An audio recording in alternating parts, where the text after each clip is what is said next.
Insérez la pédale dans l'unité principale. Serrez-la dans le sens des aiguilles d'une montre. Installez le support de la pièce à main. Appuyez fermement jusqu'à entendre un clic. Appuyez sur le bouton pour allumer la principale.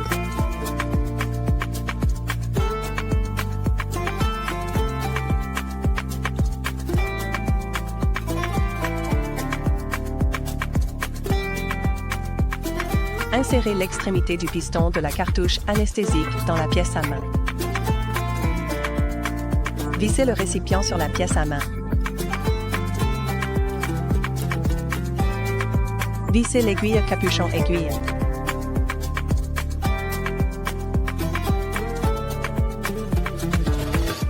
L'ensemble de la pièce à main, y compris le capuchon de l'aiguille, peut être inséré dans le support de la pièce à main.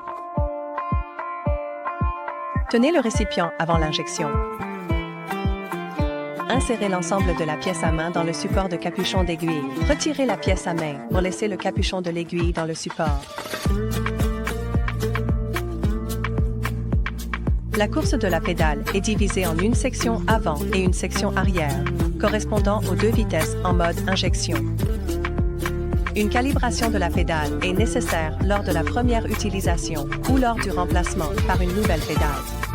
Cliquez sur l'icône « Paramètres », puis cliquez sur l'icône de calibration de la pédale pour entrer dans l'interface. Cliquez pour commencer. Appuyez sur la pédale et maintenez pendant plus d'une seconde, selon vos habitudes personnelles. Si vous souhaitez que la course avant de la pédale soit plus courte, appuyez légèrement. Si vous souhaitez que la course avant de la pédale soit plus longue, appuyez plus fort. Puis relâchez et attendez plus d'une seconde. Cliquez sur l'icône « Terminer » pour compléter la calibration. Si vous souhaitez annuler cette calibration, cliquez sur « Annuler ». E-Flow a 3 vitesses d'injection. Lente, moyenne et rapide. E-Flow a 4 modes d'injection. Vous pouvez cliquer pour changer. Mode normal, avec des vitesses d'injection lentes et moyennes. Appuyez sur la pédale pour commencer l'injection. La vitesse d'injection, la valeur de pression, le graphique en barre de pression et la dose restante seront affichés en temps réel à l'écran. La vitesse d'injection est lente lorsque vous appuyez à l'avant de la course. La vitesse d'injection est moyenne lorsque vous appuyez à l'arrière de la course.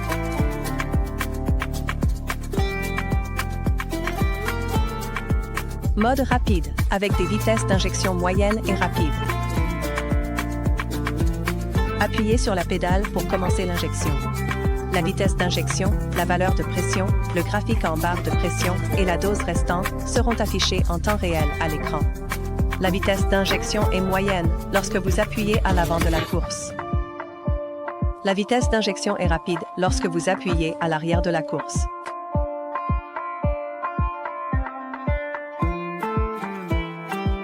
Mode PDL, avec uniquement une vitesse d'injection lente. Appuyez sur la pédale pour commencer l'injection. Après 3 bips, vous entendrez l'invite d'injection automatique. Relâchez la pédale et l'appareil commence à injecter automatiquement.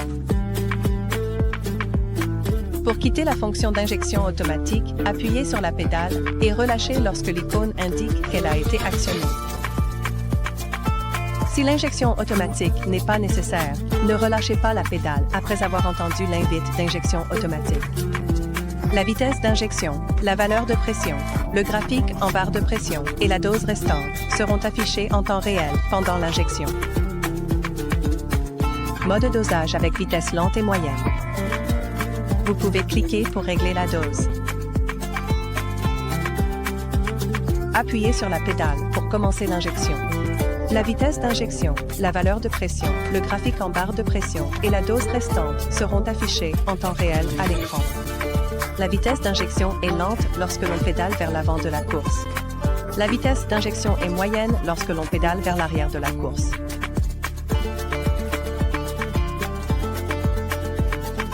Lorsque la fonction d'aspiration est activée, après avoir relâché la pédale pour arrêter l'injection dans n'importe quel mode d'injection, la tige poussoir entraînera le piston de la cartouche à se rétracter sur une certaine distance, puis à revenir à la position précédente.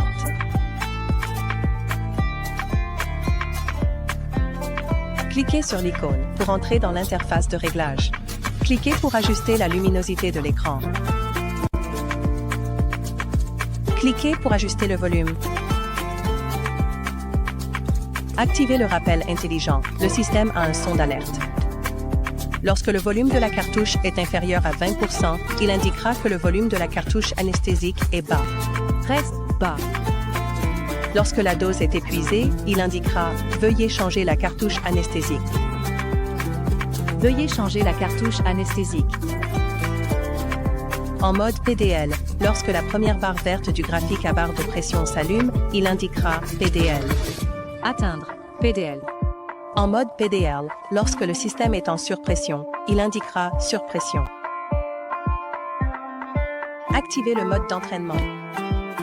Le mode d'entraînement inclut toutes les alertes du rappel intelligent et est également équipé de quelques alertes vocales supplémentaires.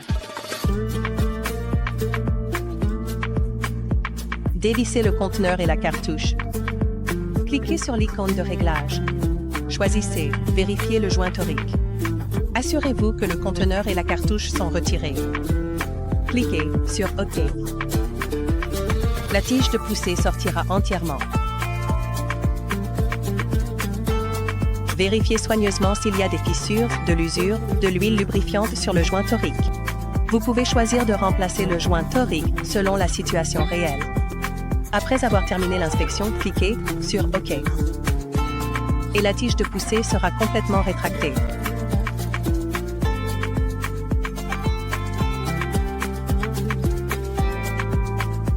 Lorsque l'injection est terminée ou que l'anesthésique est épuisé, la tige de poussée doit être ramenée pour retirer la cartouche usagée.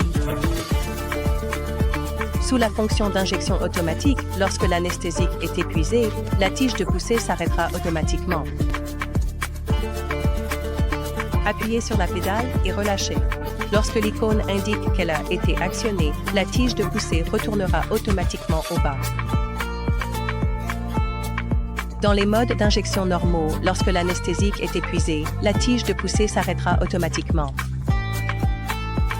Lorsque la pédale est relâchée, la tige de poussée retournera automatiquement au bas. Lorsqu'il reste encore de l'anesthésique après l'injection, cliquez sur l'icône « Changer » et la tige de poussée retournera automatiquement au bas. Assurez-vous que la tige de poussée est bien revenue au bas. Insérez la pièce à main contenant l'aiguille dans le capuchon de l'aiguille, puis tenez le capuchon et retirez-le. Ensuite, dévissez l'aiguille, y compris le capuchon, et jetez-la comme déchet médical. Puis, dévissez le conteneur. Retirez la cartouche d'anesthésique et jetez-la comme déchet médical. Placez la pièce à main sur le support pièce à main et retirez le support de la pièce à main. Appuyez sur le bouton d'alimentation pour éteindre.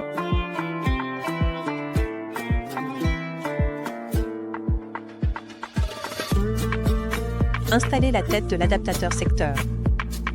Insérez l'adaptateur secteur dans le port de charge de l'unité principale et commencez à charger.